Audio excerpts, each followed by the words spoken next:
Historical moments are destroyed. రాజ కట్టడాలు దెబ్బతింటాయి.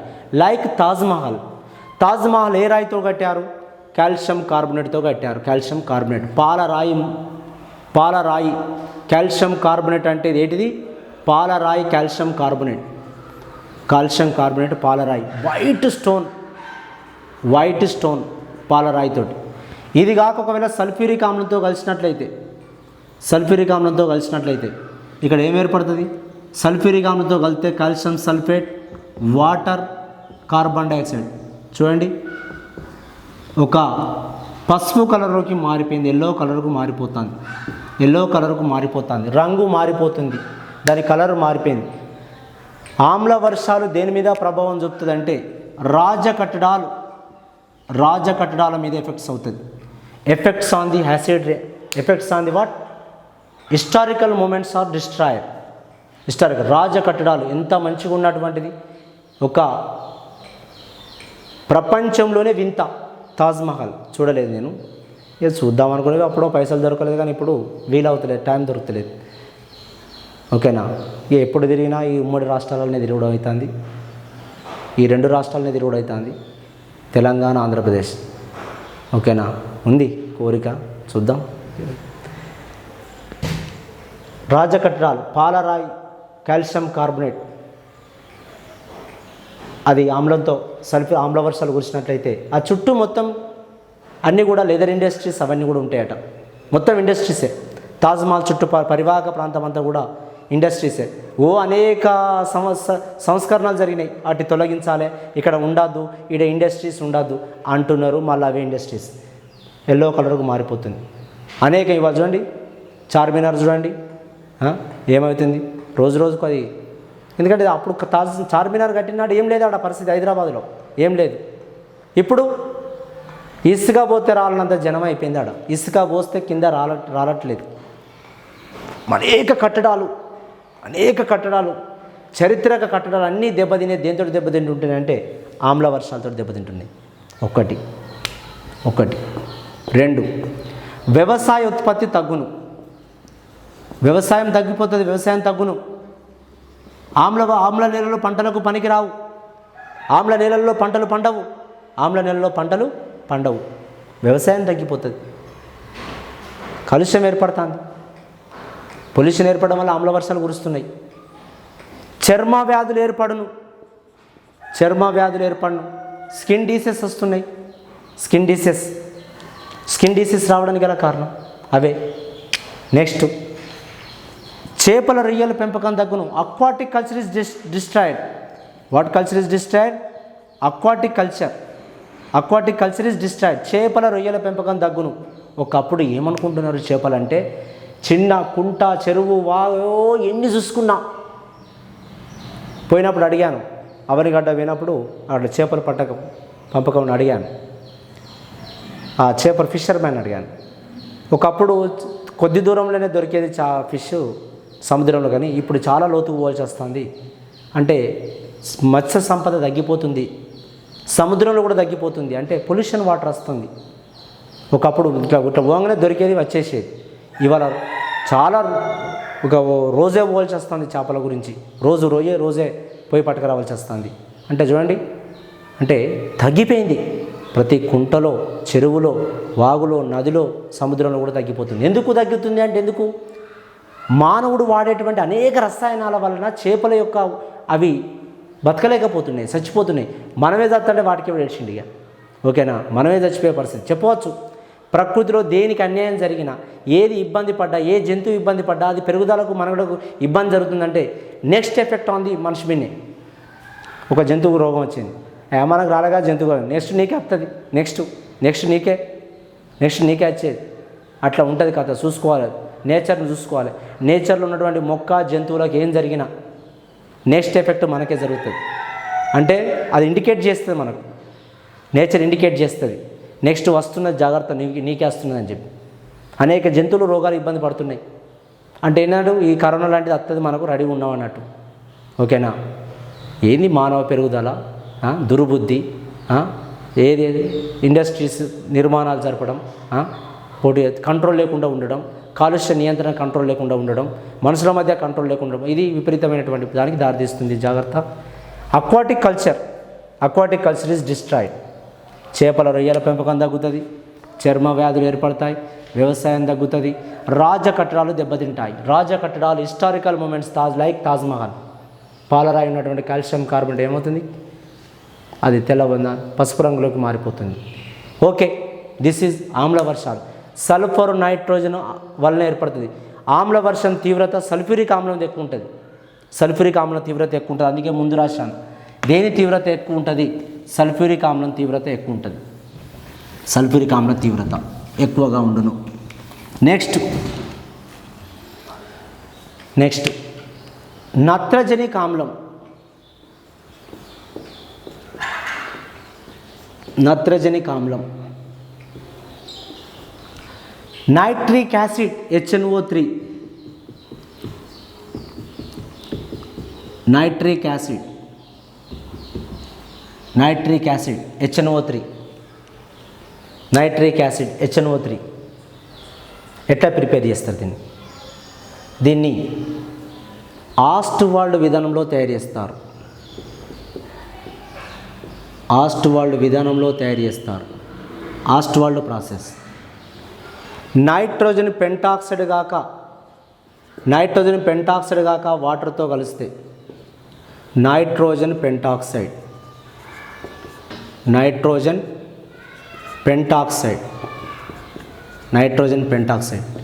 నీరుతో కలిపినప్పుడు ఇక్కడ ఉత్ప్రేరకం ప్లాటినం. ఉత్ప్రేరకం చర్య రేటును పెంచేది ప్లాటినం. నత్రజనిక్ ఆమ్లం ఏర్పడును. నైట్రిక్ యాసిడ్ ఏర్పడుతుంది, నత్రజనిక్ ఆమ్లం ఏర్పడుతుంది. నైట్రిక్ యాసిడ్ నత్రజనిక్ ఆమ్లం ఏర్పడును. ఈ నైట్రిక్ యాసిడ్ అనేది ఎలా ఉంటుంది అంటే, నైట్రిక్ యాసిడ్ దీన్ని రాయల్ వాటర్ అంటారు. జాగ్రత్త, ఈ మధ్యలో ఎగ్జామ్లో రాయల్ వాటర్ అని ఇచ్చింది. రాయల్ వాటర్ అంటారు. దీన్ని రాయల్ వాటర్ అంటారు. 1. 2 అక్వాఫోర్టిస్ట్ అంటారు. అక్వాఫోర్టిస్ట్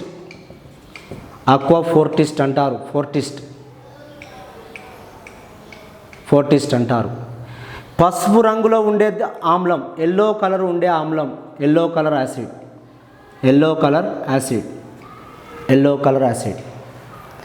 నత్రజనిక ఆమ్లం ఏమంటారు? రాయల్ వాటర్ అంటారు. లేదా కింగ్స్ ఆఫ్ వాటర్ అంటారు. రాయల్ వాటర్ లేదా కింగ్స్ ఆఫ్ వాటర్ అంటారు. అక్వాఫోర్టిస్ట్ అంటారు. 2 పసుపు రంగులో ఉండే ఆమ్లం. మరి ఏమైనా ఉపయోగం ఉందా సార్ అంటే, ఏమైనా ఉపయోగం ఉందా? ఉంటుంది. నత్రజనిక ఆమ్లం యొక్క ఉపయోగం ఉందా? ఉన్నది. ఏంటిది ఆ ఉపయోగం? చాలా ఇంపార్టెంట్ క్వశ్చన్ అది. ఏం ఉపయోగం ఉంది నత్రజనిక ఆమ్లం యొక్క ఉపయోగం? ఎక్సలెంట్ ఉపయోగం అది. 1 స్టార్ మార్క్ ఆన్ దట్. ద్రవరాజం.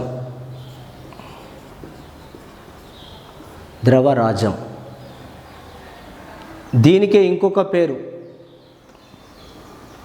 ద్రవ బంగారం.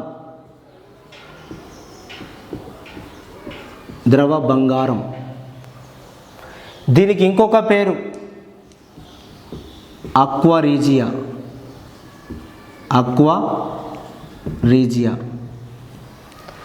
ద్రవరాజమన్నా, ద్రవ బంగారం అన్నా, అక్వారీజియా అన్నా ఒకటే. ఏంటిది? 3 భాగాల గాఢ హైడ్రోక్లోరిక్ ఆమ్లం. గాఢ అంటే కాన్సన్ట్రేటెడ్. 3 భాగాల గాఢ హైడ్రోక్లోరిక్ ఆమ్లం, 3 పార్ట్ హైడ్రోక్లోరిక్ ఆమ్లం HCl. హైడ్రోక్లోరిక్ ఆమ్లం 3 పార్ట్. ఒక్క భాగం అంటే కాన్సన్ట్రేటెడ్, గాఢ అంటే కాన్సన్ట్రేట్, వాటర్ లేదన్నాడు. నత్రజనిక ఆమ్లం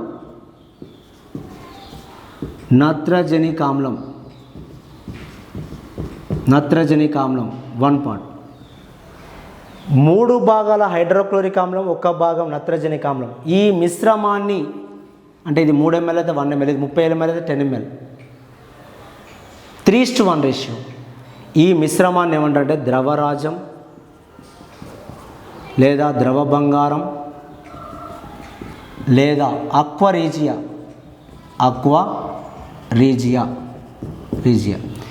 ఈ మిశ్రమంలో నోబుల్ మెటల్స్ కరుగుతాయి, ఉత్తమ లోహాలు కరుగుతాయి. నోబుల్ మెటల్స్, అందరూ బంగారమే కరుగుతుందని చెప్పినాం, నేను ప్లాటినం కరుగుతుందని చెప్తున్నా, బంగారం కరుగుతుంది. ప్లాటినం, బంగారము లాంటి నోబుల్ మెటల్స్ కరుగుతాయి ఈ మిశ్రమంలో. టెస్ట్ చేయడానికి వాడతారు, ద్రవరాజాన్ని టెస్ట్ చేయడానికి వాడతారు. వా ఏం బిట్టు, మామూలు బిట్టు కాదు. మీరు అడగండి ఎవరైనా రెగ్యులర్ కోర్స్ వాళ్ళకు, వాళ్ళకి తెలియదు.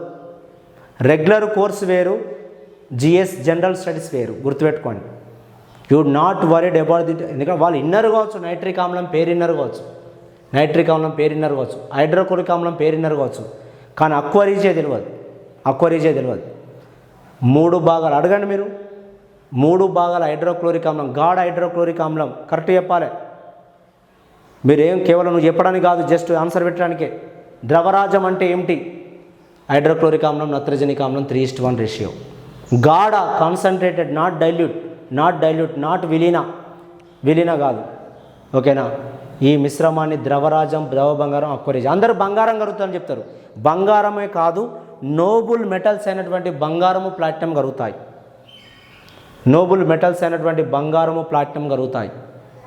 నోబుల్ మెటల్స్ ఉత్తమ లోహాలను కరిగిస్తారు, టెస్ట్ చేయడానికి వాడతారు. ఓకే, నెక్స్ట్ కొన్ని నైట్రోజన్ సమ్మేళనాల యొక్క ఉపయోగాలు చూద్దాం. అప్పుడు నైట్రోజన్ కాంపౌండ్స్ అయిపోతుంది.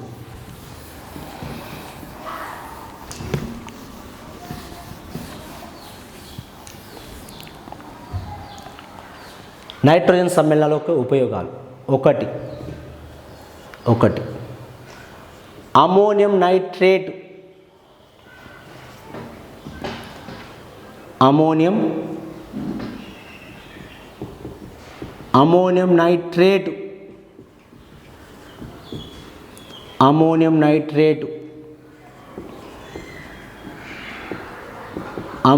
నైట్రేట్ ఇది ఒక ఎరువు, ఇది ఒక ఫర్టిలైజర్. అమోనియం నైట్రేట్ ఒక ఎరువు. దీనిని ఎరువే కాదు, విస్ఫోటనంగా వాడుతున్నారు. ఎక్స్ప్లోజివ్గా, ఎరువు కమ్ విస్ఫోటనంగా వాడతారు,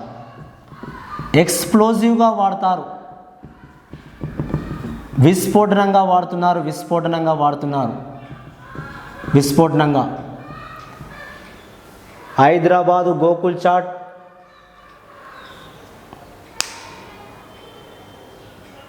లాంటి పేల్చివేతకు వాడిన రసాయనం అమోనియం నైట్రేట్. పాకిస్తాన్ నుంచి ఉగ్రవాదులు వస్తున్నారు, ఇలాంటివి పట్టకపోకండి, మీరు ఉత్తగానే వెళ్ళండి, డైరెక్ట్ ఆడి వెనక దొరుకుతుంది. అమోనియం నైట్రేట్ ఉంది మార్కెట్, భారత మార్కెట్లో అమోనియం నైట్రేట్ విచ్చలవిడిగా వాడే ఎరువు దొరుకుతుంది అని చెప్తే వాళ్ళు వచ్చారు, ఇక్కడ బాంబులు పెట్టారు. దాంతో అమోనియం నైట్రేట్ బాంబులు పెడతారా? కాదా? ఒక్కటి, భారత సైన్యాన్ని ఒక ప్రాంతం నుంచి వేరే బెటాలియన్కు, ఒక ప్రాంతం నుంచి వేరే ప్రాంతానికి తరలించే క్రమంలో ఒక వాహనంలో అమోనియం నైట్రేట్ పెట్టి వాళ్ళ వాహనాన్ని ఢీకొట్టారు. వాహనంలో ఉన్నటువంటి 40 మంది సైనికులు, వీర సైనికులు చనిపోవడం జరిగింది. కానీ అయ్యాం, దాని దగ్గరలో ఇంకొక వెహికల్ లేదు, దూరం ఉంది వెహికల్. చూడండి ఏం రసాయనం పెట్టి కొట్టారు, దేనితోటి వాహనాన్ని ఢీ కొట్టుకుంటే వెళ్ళిపోయిందంటే అమోనియం నైట్రేటు. అప్పుడు ఎవరికి అమ్ముతున్నారు? రోడ్ చేయాలి, అది వ్యవసాయదారుడు కాకుండా వేరేటోళ్ళు కొంటే ఇవ్వద్దు. అప్పుడా అంటే నీకు సైనికులు నీకు ఉగ్రవాదులు చెప్పేంత వరకు ఇది విస్ఫోటనం అనే సంగతి తెలియకుండా పోయిందండి. చెప్తున్నాం, జాగ్రత్త. అమోనియం నైట్రేట్ అనేది ఒక ఎరువు మరియు విస్ఫోటనం కూడా, ఎక్స్ప్లోజివ్. నెక్స్ట్ 2 అమ్మోనాల్. ఇంతకుముందు క్లాసులో చెప్పాను. Ammonium nitrate plus aluminium. Ammonium nitrate plus అల్యూమినియంలో మిశ్రమాన్ని అమ్మోనాల్ అంటారు. అమ్మోనాల్ ఇది కూడా ఎక్స్ప్లోజివే. Ammonium nitrate plus aluminium ammonal. Ammonal. Next amatol. Amatol. Ammonium nitrate plus TNT. Ammonium nitrate plus TNT. TNT trinitrotoluene. Trinitrotoluene. Trinitrotoluene. Trinitrotoluene. ట్రైనైట్రోటోలిన్.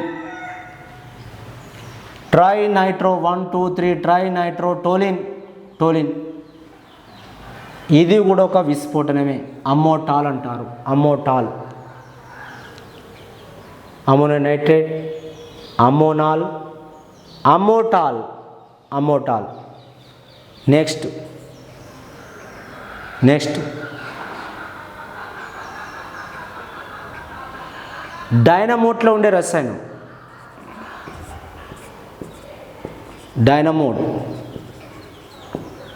డైనమోట్లో ఉండే రసాయనం ఏంటంటే Alfred Nobel.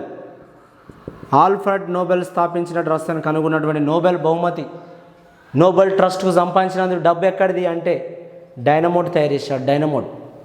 డైనమోట్లో వాడే రసాయనం అంటే టీఎన్జీ. ట్రైనైట్రోగ్లిజరాల్. ఏం రసాయనాన్ని గుర్తుపెట్టుకోకండి, పేరు గుర్తుపెట్టుకోండి. టీఎన్జీ. ట్రైనైట్రోగ్లిజరాల్.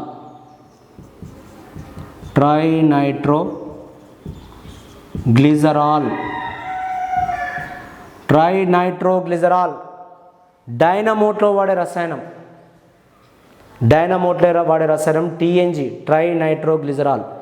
దీన్ని ప్రపంచానికి అమ్మి సంపాదించిన పైసలే వాళ్ళకు ఇండస్ట్రీ ఉంటుంది. ఆ ఇండస్ట్రీలో అందరూ చనిపోయారు, వాళ్ళ కుటుంబీకులందరూ. ఆనాడు ఆయన ఉండడు. ఆయన ఇండస్ట్రీలో జరిగిన ప్రమాదం ప్రపంచాన్ని అందరూ కోల్పోయాడు. కుటుంబీకులు అందరూ కోల్పోయారు అలా పరిశ్రమ ఉంటే. నెక్స్ట్ రీసెర్చ్లో డైనమోట్ తయారు చేసి అమ్మి సంపాదించిన సంపద అంతా కూడా నోబెల్ ట్రస్ట్ కింద పెట్టాడు. Nobel trust. కెమిస్ట్రీ సైంటిస్టే. Is a chemistry scientist.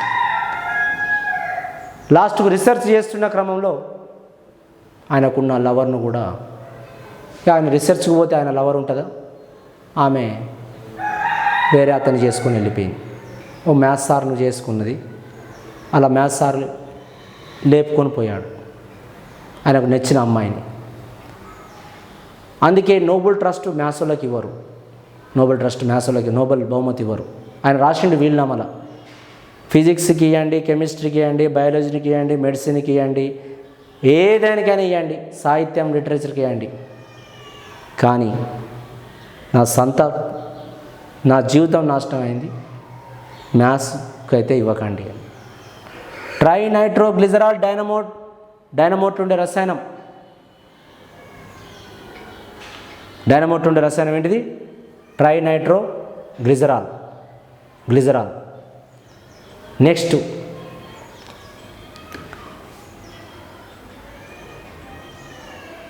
Research. RDX అంటే ఏంటి? Research department and explosive.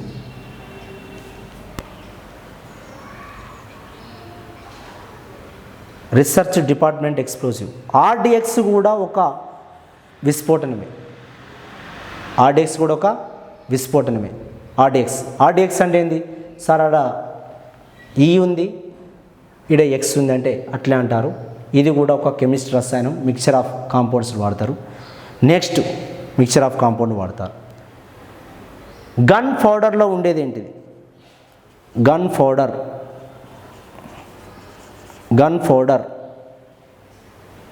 తుపాకీ మందు, పొటాషియం నైట్రేట్,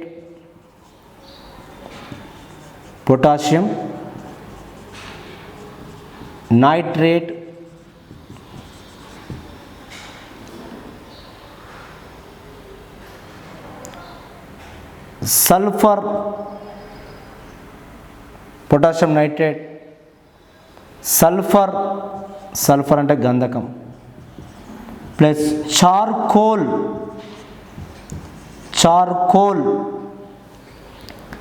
గన్ పౌడర్లో ఉండే రసాయనం. Potassium nitrate, sulphur plus charcoal. Sulphur అంటే గంధకం, బుల్లెట్ డమ్ అండ్ బుల్లెట్లో ఉండే రసాయనం. Potassium nitrate, sulphur plus charcoal. ఇంకా ఆర్డిఎక్స్లో ఉండేది 1,3,5 ట్రైనైట్రోఅజైన్, 1,3,5 ట్రైనైట్రోఅజైన్,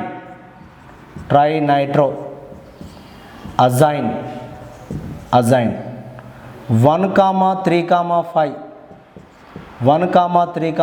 ట్రైనైట్రోఅజైన్ ఆర్డిఎక్స్లో ఉండే రసాయనం. ఇది కూడా ఒక 1,3,5 trinitroazine. Gun powder, potassium nitrate, sulphur plus charcoal.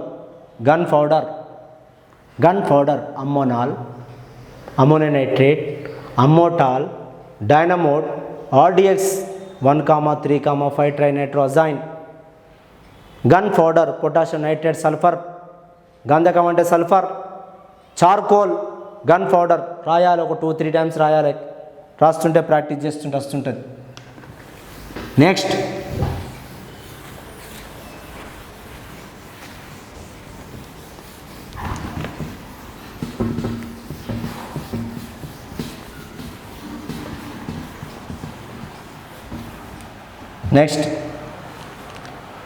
మిక్ 1984 డిసెంబర్ 3 నాడు జరిగినటువంటి ప్రమాదం. మీథైల్ ఐసోసైనేటో, మీథైల్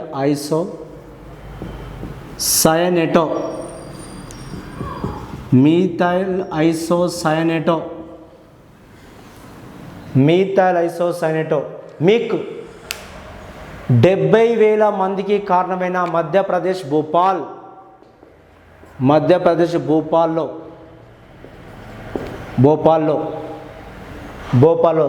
70,000 మెంబర్స్కు కారణమైన రసాయనం మీథైల్ ఐసోసైనేటో.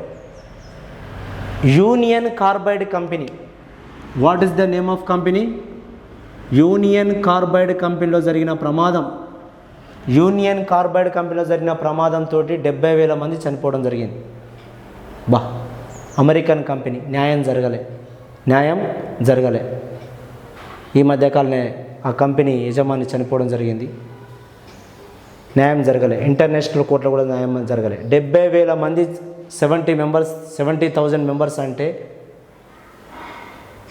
అది విడుదలై, ఆ రసాయనం విడుదలై చుట్టూ మొత్తం గ్రామాల్లో ఉన్న ప్రజలు. 1984లో, ఇంకా ఇప్పుడు జరిగితే ఘోరమైపోయే కథ. 1984 December 3 methyl isocyanate, Madhya Pradesh Bhopal. Company ఏం పేరు? Union Carbide company. యూనియన్ అన్ని దేశాలలో ఇండస్ట్రీ వాళ్ళను ఎల్లగొడుతుంటే ఈ 2 రాష్ట్రాలు మాత్రం ముఖ్యమంత్రులు రాండి పెట్టుబడులు పెట్టండి అని. పెట్టుబడులు పెడితే ఏమవుతుంది? ప్రపంచానికి వాడు ఎక్స్పోర్ట్ చేస్తాడు. ఈ రాష్ట్రం ఎంత కాలుష్యానికి గురవుతుంది అనే సంగతి ఎవ్వనికి. ఇక వచ్చే ఇంకో 10-20 ఏళ్ళ వరకు నాకు అనిపిస్తుంది ఉన్న రాష్ట్రాలను అమ్ముకుంటారు, ఉన్న దేశాన్ని కూడా అమ్ముతారు. అనేక బిల్లులు అన్నీ ఆమోదమే, ముద్ర కొట్టుకోడు. అనేక బిల్లులు, భూ సంస్కరణ బిల్లులు, అన్ని బిల్లులు. ఎవ్వని భూమి ఇప్పుడు ఈ భూమి కావాలంటే ఇది ఇచ్చేస్తారు, ఇది అంతే.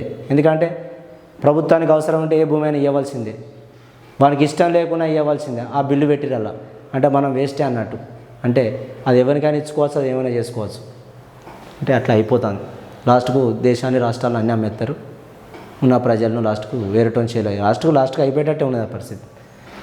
మిగతా రైస్తున్నాడు. ఇప్పుడు చూడండి, ఆ ఇండస్ట్రీస్ని ఎవరో అమెరికా కంపెనీలో పెట్టమని చెప్తే వాడు ఏం చేసినట్టు 70,000 మంది కారణం రేపు పొద్దున ఇండస్ట్రీ పెడతారు అనేక మంది. చూడండి ఎక్కడే ఆ ఇండస్ట్రీస్ అని, ఓకేనా, ప్రభుత్వానికి ఇచ్చేటువంటి డబ్బులతోటి వాళ్ళు పెట్టుకున్నారు. దానివల్ల ప్రజలు ఎంత ఇబ్బంది పడతారు. ఏమైనా ప్రమాదం జరిగితే చుట్టుపక్కల గ్రామాలు ఏం కావాలి, చుట్టుపక్కల గ్రామాలు అంత ఆలోచించడం ఇవ్వలేరు.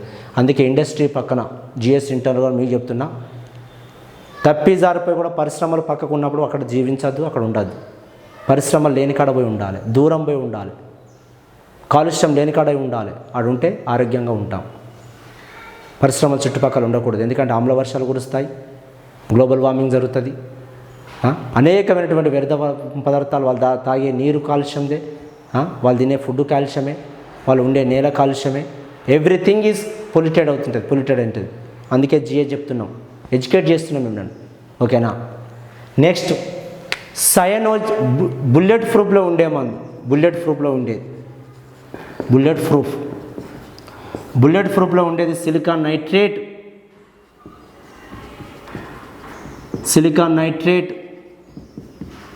జనపనార, ఒక type of glass. Silicon nitrate, జనపనార, a type of glass, bulletproof చెప్పిన.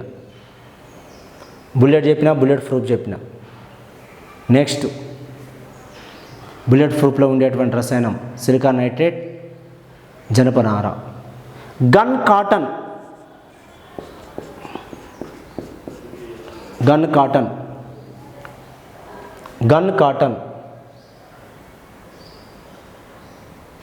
సెల్యులోజ్ ప్లస్ నైట్రిక్ ఆమ్లం, ఇది కూడా ఒక విస్ఫోటనమే. సెల్యులోజ్ ప్లస్ నైట్రిక్ ఆమ్ల మిశ్రమాన్ని, ఇది కూడా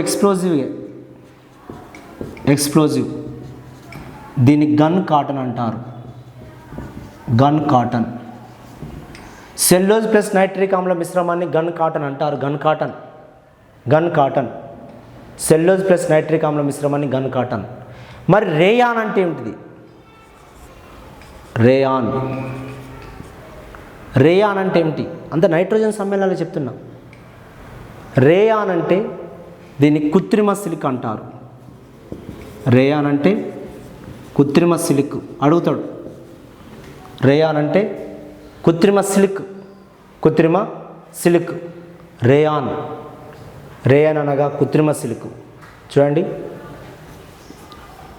ఆర్టిఫిషియల్ సిలిక్,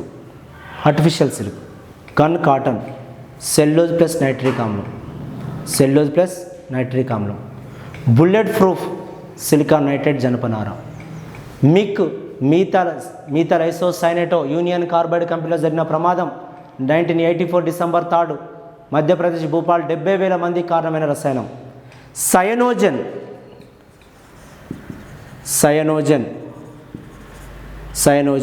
C2N2,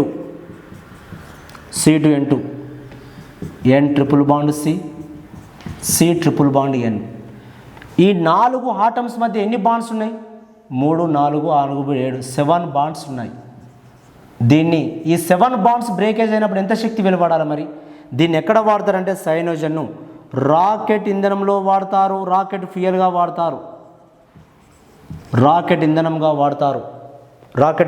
వాడతారు. సైనోజన్ను